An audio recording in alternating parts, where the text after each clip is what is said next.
Alô! Alô, alô, alô, amigas queridas, queridos amigos. Hoje, quarta-feira, estou de volta. Eu, Nando, de cabelos ondulados, cacheados, ruivo, ficando grisalho, óculos redondo, hoje com uma camisa azul com xadrezinho preto, jeans escuro, meia azul royal, meu tamanco.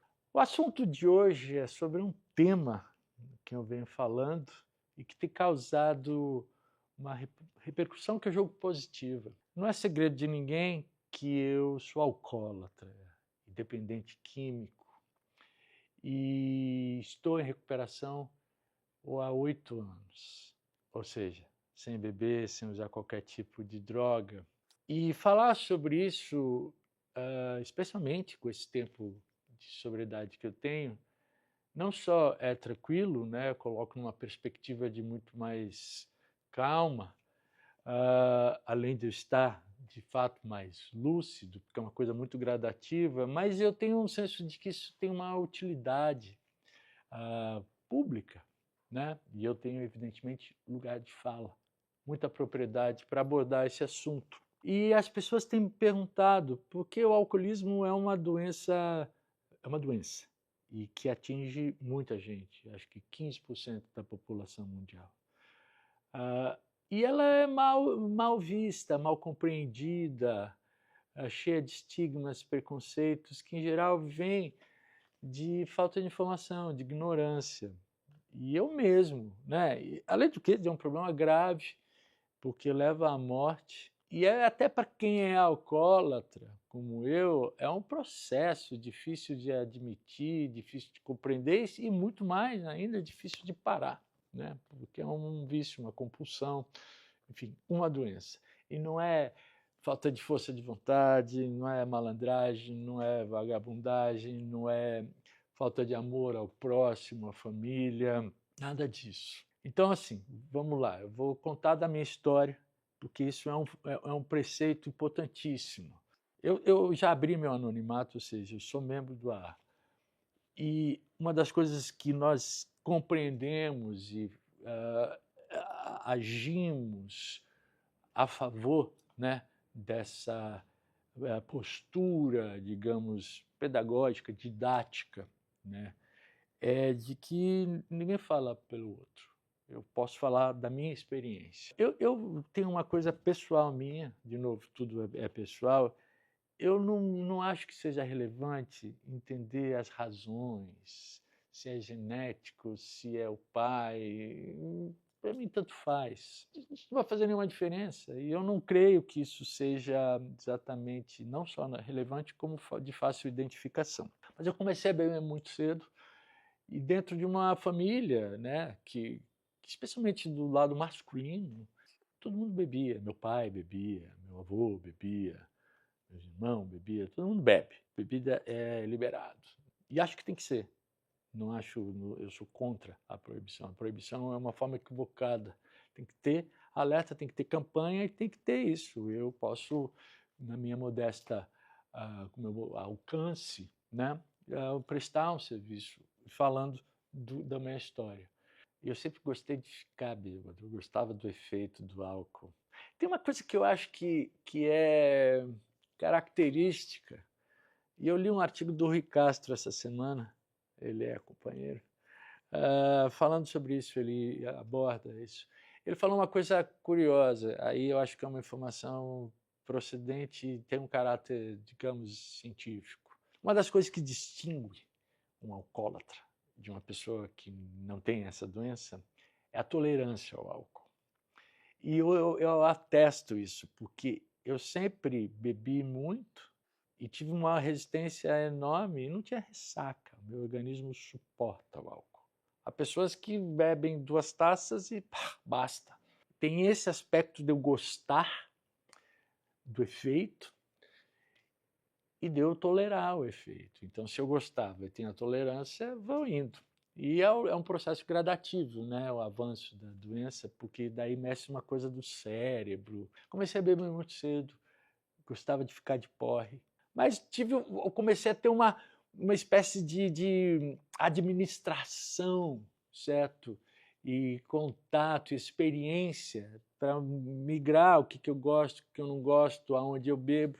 Eu acho que tem uma coisa uma conjunção de fatores que talvez tenha acelerado, mas certamente contribuiu, que é eu misturei bebida com trabalho. Eu nunca fiz o uso da bebida, um uso social. E eu recomendo isso, por exemplo, para meus filhos e tal, porque eu sou músico, então legal, vai fazer. Começa sempre com uma diversão, a banda e tal, tocar, um negócio prazeroso, incentiva a criatividade, falso, desinibe, verdadeiro. E daí não tinha hora, sabe, assim. E é péssimo, porque você vincula, condiciona e passa a achar que você depende daquilo. É sinal já, né, da dependência. A dependência é uma coisa que vai entrando no âmbito físico, mas muito no âmbito psicológico. E o uso abusivo aí a perdição, né? Então, vamos lá. Gostava de beber, comecei a beber cedo, tinha tolerância para álcool, vinculei a bebida ao meu trabalho, o prato cheio, né? A cama feita. E logo comecei a entender, ver os efeitos disso, prejudiciais. E o primeiro indício foi na minha relação com a Vânia, conjugal. Ela observava esse exagero e ela sempre se incomodou. Isso também é um elemento, sabia? Porque assim, então não vou beber em casa. Eu tinha uma certa raiva, sabe? Pô, na minha própria casa não tem bebida. E já começa aquele negócio de beber escondido, que é uma característica, que mais tarde passou a ser. Foi com mais um componente de um quadro, não só característico, mas assim, decisão, sabe? Dos efeitos do descolamento, do isolamento, da rejeição. E essa informação batia, né, com a minha própria percepção de que não só eu bebia muito, como queria beber, e como bebia escondido, e como me irritava com quem me impedia de beber. Tudo típico. Os efeitos no trabalho, eu era dos Titãs, no grupo, também eram já nítidos, porque todo mundo era jovem, a maioria gostava de beber e outras coisas, mas havia tolerâncias e usos distintos. E eu me lembro que fui com um amigo, ele não vai se importar se eu falar, com o Branco, no AA. Foi a minha primeira vez. Eu fiz o ingresso no grupo Jardins e eu frequentava as reuniões e eu gostava. Mas hoje eu vejo que eu gostava de uma maneira um pouco, como se fosse uma coisa excêntrica, sabe? Que contribuísse para o personagem. Era fascinante, porque o AA é um negócio fascinante. As histórias, as pessoas. É como se eu olhasse de uma forma lúdica, sabe? Eu me lembro bem de um companheiro, ele falava assim, ele falava do déspota, o álcool como déspota, né? E eu e o Branco, a gente achava aquilo maravilhoso, déspota. Então, havia uma coisa ainda que parecia que era legal, sabe? Legal ser doidão. Eu sempre achei que era legal ser doidão. Eu sempre tive essa coisa rock and roll, esse fascínio pela transgressão, essa ideia falaciosa de que entrar bêbado no palco e me expor era uma coisa da vulnerabilidade, que era um elemento importante na arte, a espontaneidade, a sinceridade. Isso é em parte, mas por outro lado ele pede muito para a precariedade, é quase desrespeitosa, né? Que, mais uma vez, ela é desrespeitosa no fato, mas o ato de beber não é por desrespeito, é por não ter escolha, entendeu? Então você vai ficando, e daí tem uma coisa que é muito comum, que é a culpa, né? Isso é característico do alcoólatra. Então é um processo que vai se desenvolvendo insidiosamente, sem você se dar conta, mas hoje eu olho e falo, estava tudo ali, né? Fui no ar, adorei, fiz o meu ingresso e andava com a ficha. Desde lá eu ando com a ficha amarela na carteira, a ficha de ingresso, desde 94. O AA você não precisa nem parar de beber. E é importante lá, é bom, porque começa, eu fui, eu bebia provavelmente, não me lembro mais, entendeu? Você não tem que assinar nada, você não tem que nada contribuir nada, pagar nada. Você vai lá e você simplesmente vai se confrontar com aquilo que é, com pessoas que têm essa mesma questão, e isso de uma forma que é sempre por exemplo, né? E você ajuda muito, porque você quebra, você não se sente isolado, você vê que aquilo muitas pessoas são acometidas e que ter esse suporte, né, da solidariedade, que é uma coisa maravilhosa eu nunca vivi nenhuma experiência, eu nunca vi essa característica, né, humana da solidariedade com tanta clareza e pureza do que lá não há. Por isso que tem esse espírito de querer falar e vamos lá e ajudar e dividir, porque as pessoas escondem. Eu escondia. Eu tinha dificuldade, sem vergonha, nunca falei, sou alcoólatra, mas depois saí do AA, fiquei anos, muitos anos. Quando a minha coisa piorou muito quando eu saí dos Titãs. Quando eu saí dos Titãs, foi como eu simultaneamente me separei. E ali foi a coisa desandou. Porque eu vejo hoje que eu me separei para ter uma vida autônoma, independente, livre. E a minha liberdade se dava para viver da forma como eu queria, sem ninguém para encher o saco, certo? Essa é a verdade. Aí, porra, eu já tinha 40 anos, foi indo, foi piorando, eu tinha consciência. Isso que aconteceu. Desde que quando você entra numa porta do ar, você adentra aquele negócio, especialmente se você pega a ficha amarela, você guarda. Eu sabia que eu era, mas eu não conseguia parar de beber. E eu não queria. E daí uma das coisas características, você começa a ver todos os pretextos. Tudo vira pretexto, tudo é uma razão, e vira aquele negócio de se transferir, e aquela engenhosidade de esconder, de achar aquele equívoco, de achar que beber vodka não deixa cheiro, e você masca chiclete. Como eu era dependente cruzado, usava cocaína. É uma merda.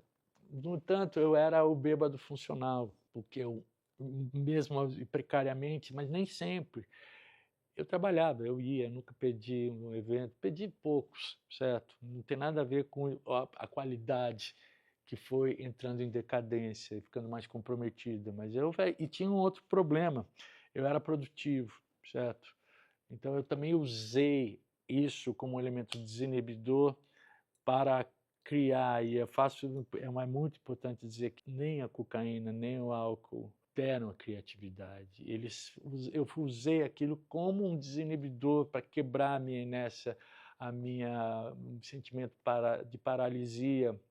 E é óbvio que isso foi, além do que tinha prazer, é óbvio que isso é real, não vou fingir, não. Ele ajudou na criatividade, provavelmente ele aguçou a minha compulsão, e eu sou compulsivo, então eu ficava ali horas tocando violão, debruçado, e inevitavelmente isso é bom. O trabalho depende de horas de envolvimento. Então a criatividade é minha, mas a minha dedicação, a minha obsessão e minha compulsão agiram a favor da minha criatividade. Então não vou. Isso foi uma coisa pior ainda, porque eu podia. Só que uma área funcionava e outra foi deixando de funcionar, foi ficando assim.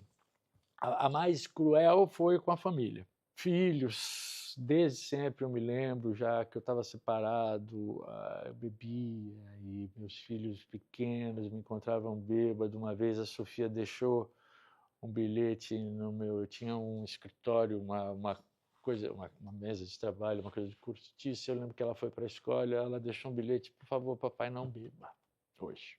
Era foda, né? Tantas vezes isso aconteceu, tantas vezes, tantas coisas eu machuquei, certo? Por estar ali, você vai ficando meio egoísta, você não consegue parar. E você, o que você machuca os outros, aí você não consegue e você continua machucando, soa como um desrespeito, um egoísmo, e é natural. Então, assim, vai criando-se um quadro terrível, né, que é fatal, ou você para ou piora. Eu fazia todos os tipos de arranjos, tentei todos os tipos. Controlar, né, a primeira vez, parar de beber. Eu não fui daqueles que achou que ia parar de beber destilado, eu sempre gostei de vodka. Mas eu tentava ver, como assim, como eu vou conseguir viabilizar a bebida e o uso sem comprometer, para que os outros não me enchem o saco. Cheguei a fazer uma coisa absurda. Olha, com a Vânia combinar, eu vou beber. Eu tinha um dia certo, era muito maluco. Segundas-feiras eu fazia yoga às 7 da noite, e justamente então na segunda-feira, depois de fazer yoga, eu ia para casa e daí ia farrear. Coisa maluca, né? Assim, porque essa ideia, eu tinha uma coisa assim, falei, eu cheirei, eu bebi, mas se eu fizer uma música tá tudo bem. Então você vai encontrando justificativas, pretextos, e é uma trança que dá ruim, deu ruim. Então eu cheguei a fazer essa coisa, olha, eu bebo na terça e na quinta, só que o problema é o seguinte, é aquela história, evite o primeiro gole, porque você começa, você não para. Então você bebe na terça, só que a terça invade a quarta e você não vai, e daí... E vai criando-se uma coisa muito ruim. E eu passei a viver muito mal. Muito mal. Culpa, afastamento, consciência aguda de que aquilo era um problema, mas ao mesmo tempo, e raiva. Tinha raiva. E eu lembro que eu fui num psiquiatra, muito custo. Eu fui em vários psiquiatras, muitos deles foram horríveis. Eu fui assediado por um, saca? E foi horrível, não funcionava. Então eu também criei essa indisposição. Daí eu finalmente fui num e tive uma conversa depois de uma coisa horrorosa que eu fiz, eu machuquei minha filha, enfim. Aí fui para lá e contei o tal caso que eu tinha machucado, o horror que eu estava vivendo no último, no exemplo mais recente. E ele falou, nossa, tem um problema, você tem uma saúde de cavalo. Qualquer pessoa que tivesse feito o que você fez não conseguiria sair da cama. E você fez isso, só que... E daí eu tentei várias coisas, remédio, medicação, eu tomava um negócio que chamava Hevia, daí nada disso ajudou. Daí ele... E eu lembro, eu tinha raiva do nunca mais vai aquele negócio, não sei o que lá. Daí uma hora eu falei, tá, vou ficar 2 anos sem beber. Vai como se fosse agradar. Tá bom, eu faço esse pacto, vamos lá. E como eu ia conseguir, ele me deu um remédio chamado antietanol. Antietanol é um negócio que você toma e se você ingerir o álcool, o seu organismo tem uma reação que você tem vermelho e você passa muito mal, e como se aquilo fizesse você entender que se você beber, você passa mal. Mas para mim nunca agiu assim, porque era só um elemento que alimentou a minha raiva, e eu fazia um negócio absurdo, velho. Eu, antes de entrar no palco, eu dava um golinho, eu botava uísque na minha garganta, eu gargarejava, bochechava e cuspia, assim. Tudo. Eu cheguei a conseguir ficar sem beber, mas conseguia cheirar, umas coisas assim. Tentei todas as coisas. E eu tinha raiva, ficava esperando, era como se eu estava sendo obrigado a fazer uma coisa que eu não queria, porque não conseguia. Mas eu não queria, era isso. Desmente, a música que eu escrevi, é isso. Você sabe que faz mal, você quer fazer uma coisa, mas ao mesmo tempo você não quer fazer aquela coisa, porque você gosta do efeito. E você convive com essas duas coisas, diabinho e anjo, assim, e vai indo e vai enlouquecendo, porque você passa muito mal e você quer uma coisa que você quer duas coisas que não são compatíveis. E eu tomei esse negócio com raiva, esperando o dia como se fosse uma vingança. Tá bom, você me enche o saco, vou fazer isso, mas depois ninguém me enche. Não consegui, fiquei 1 ano e 2 meses, daí parei de tomar, voltei a beber. E a coisa foi muito pior, eu tive tentativas de suicídio, foi barra pesada, barra pesada. As coisas que eu enfrentei, mas não vou deixar de lado o sofrimento que eu impus, os vexames que eu passei, o meu nome ficou queimado e tudo mais. Mas o meu sofrimento chegou num grau, isso foi 2016, eu estava em Seattle, mixando o disco do Jardim Pomar, eu estava desesperado, horrível, e eu tentei me matar lá, né? E foi um negócio, daí começa uma coisa, daí a Vânia parava de falar comigo, daí isso só piorava a minha situação e tal. E eu me lembro daí de um dia, eu estava numa miséria, uma penúria, sofrendo, e eu tinha o Barrett, que é meu amigo produtor, ele também, ele parou de beber no ano 2000. Ele tem 25 anos de recuperação, e um dia ele foi me dar uma carona até o hotel, daí a gente eu estava completamente bêbado, mas a gente teve uma conversa e que ela teve um impacto muito forte em mim, sabe? E foi justamente uma conversa de um cara que tem o problema. Foi muito acolhedor, foi muito humano, e mesmo estando completamente bêbado, eu absorvi aquele acolhimento, sei lá. E eu voltei para São Paulo e eu estava no meio de uma turnê do Nívea, saca? Eu tinha um show, sei lá, eu cheguei numa terça, tinha um show no fim de semana. Eu lembro que eu liguei pro meu psiquiatra e falei, me interna, bicho, eu não preciso parar, eu não consigo parar. E aconteceu um negócio, eu cheguei num ponto que nunca tinha chegado. Eu estava de noite, eu acordava no meio da noite, precisava beber no meio da noite. Meio da noite. E eu estava insuportável, estava enlouquecendo, e eu liguei para ele e falei, estou indo para o Brasil, me interna. Nossa, a minha volta foi terrível, cara. Eu horrível no aeroporto, quebrei meu óculos. Todos os acidentes que eu tive, eu não tenho esses dentes porque eu caí. Inúmeras histórias que vão ocupar. Mas estou querendo falar da recuperação. Cheguei, miserável, ele conseguiu, eu parei, fiquei um dia no hospital, fiz o show, e no dia 1º de maio, eu decidi, em 2016, ir numa... E olha só, isso foi uma coisa, né, esses milagres. Nós alcoólatras, a gente costuma perguntar, o que aconteceu? Não sei, foi um milagre. E o milagre começou dessa forma. Era um feriado, né, 1º de maio, nossa, daqui a pouco, aí faria 9 anos do meu reingresso. E eu ia voltar no grupo Jardins, e daí não estava fechado. E tem um grupo aqui no Itaim, pertinho de casa, e era numa igreja. E eu lembro, eu tinha tanta raiva do ar, que eu passava ali em frente, sabia que tinha lá, e falava, nunca vou entrar nesse lugar, um lugar horroroso. E fui lá, a contragosto. Cara, pá, foi incrível. Aquele grupo era maravilhoso. Eu reingressei, né? Daí é aquela coisa, todo mundo que chega lá, chega no fundo do poço, é uma expressão comum, e a gente tem é maravilhoso e é horrível, porque você está em contato, você está destruído, você chora, fala.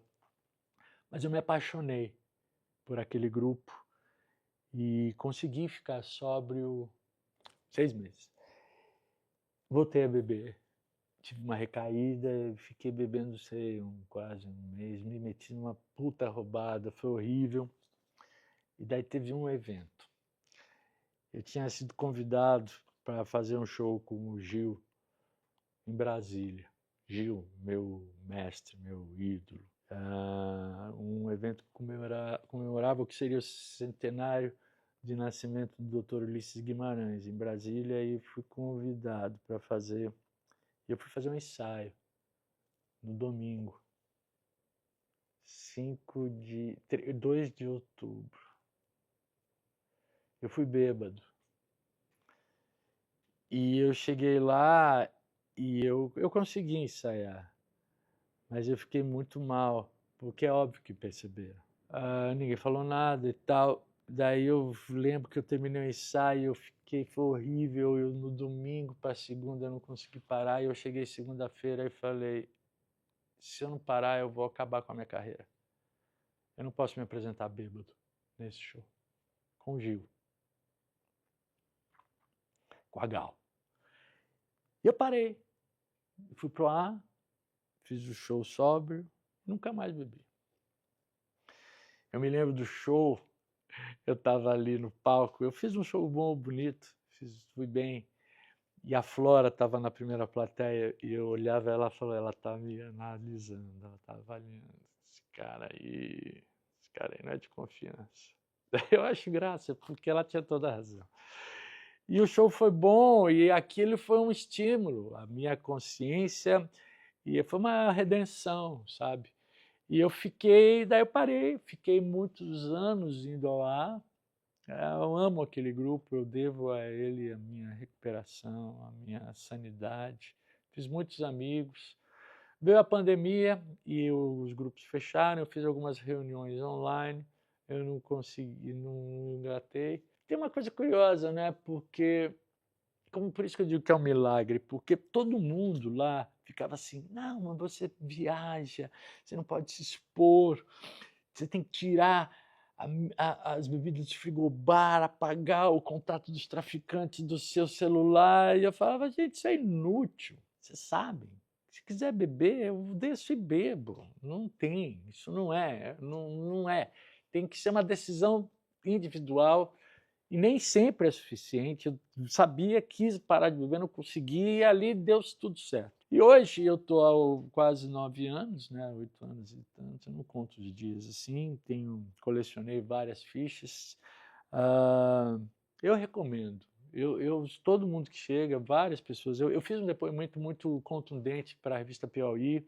Eu escrevi músicas nesse disco que falam sobre isso, né, daqui por diante desmente.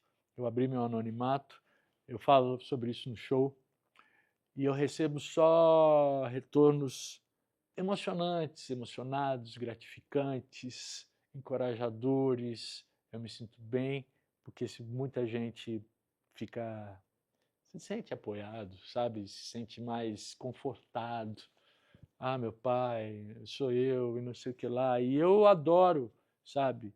Não é que eu sou um bom samaritano, mas eu não quero que ninguém sofra. Velho, eu não quero nunca mais sofrer o que eu sofri, nunca mais. É horrível.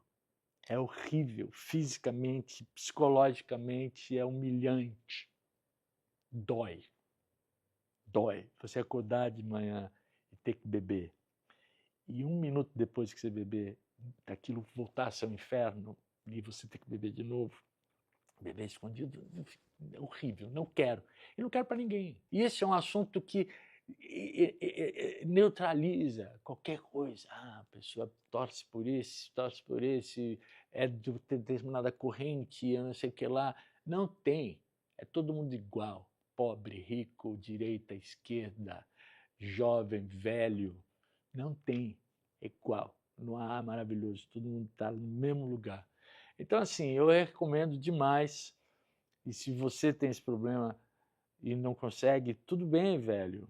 Eu não consegui muitos anos, mas se você tem vontade, insista, não desista.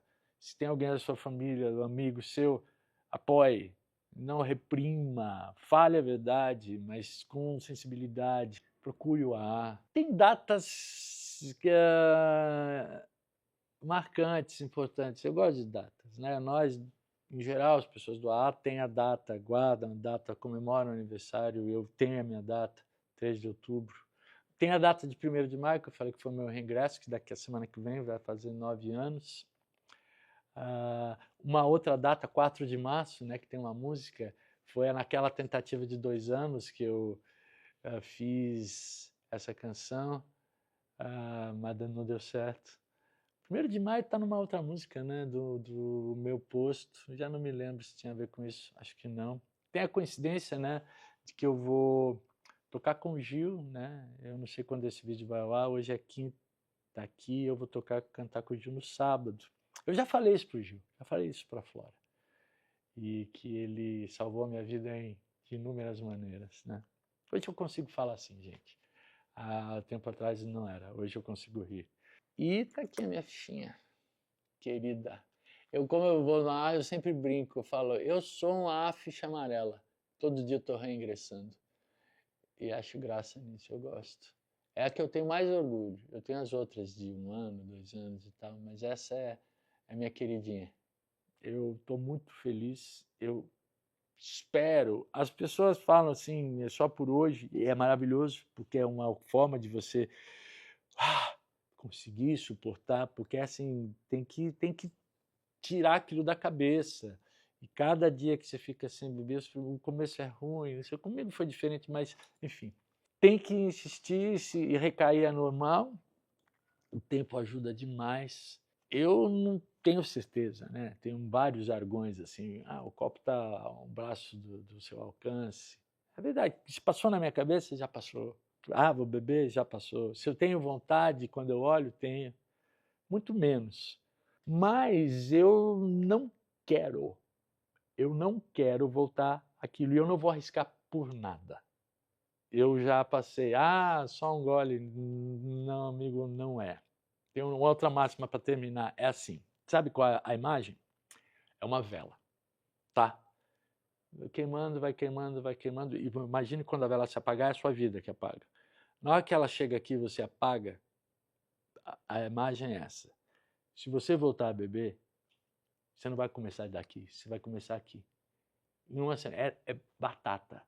Eu sei, eu vivi. Todo mundo que tem esse problema sabe. Um dia você bebe, daqui a uma semana você está bebendo, um dia você voltou, daqui a 2 semanas, daqui a um mês você está bebendo igual. E você está sofrendo igual. E é uma merda. E eu não vou voltar para isso.